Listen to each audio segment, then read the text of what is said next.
একটা বিস্ফোরণ, তারপর দুটো জাহাজে দাউ দাউ আগুন। মুহূর্তেই বদলে গেল দৃশ্যপট। যে যুদ্ধ শুরু হয়েছিল বহুদূরের ইরানে, তার আঁচ যেন আজ এসে থাবা বসালো মিশরের ঘাড়ে।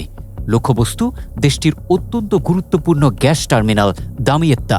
প্রশ্ন একটাই, এটা কি নিছক দুর্ঘটনা নাকি বড় ঝড়ের পূর্বাভাস?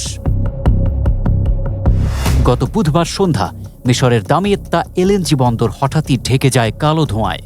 আগুন লাগে মার্কিন মালিকানাধীন জাহাজ এনেগ্রস উইন্টারে। কিছুক্ষণের মধ্যেই সেই আগুন গিলে নেয় পাশের জাহাজ গ্যাসলগ সামেলকেও। মিশর সরকার বলছে দুটি জাহাজই ব্যবহৃত হতো গ্যাস পুনর্গ্যাসীকরণ ও সংরক্ষণের কাজে।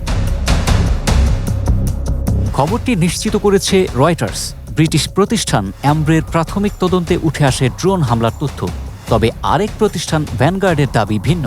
অজ্ঞাত উড়ন্ত বস্তুর আঘাতেই নাকি ঘটেছে এই বিস্ফোরণ। সামাজিক মাধ্যমে ততক্ষণে ছড়িয়ে পড়েছে হামলার ছবি আর ভিডিও।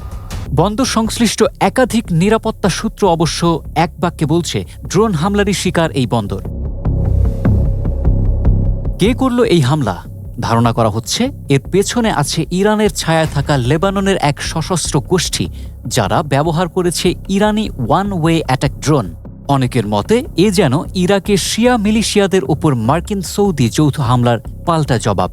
বিশ্লেষকরা বলছেন তেহরান যেন বার্তা দিতে চাইছে নিজেদের ওপর আঘাত এলে 1000-1500 কিলোমিটার দূরের লক্ষ্যবস্তুতেও পিছোপা হবে না তারা। আগেই এমন হুঁশিয়ারি দিয়েছিলেন ইরানের সামরিক কর্মকর্তারা।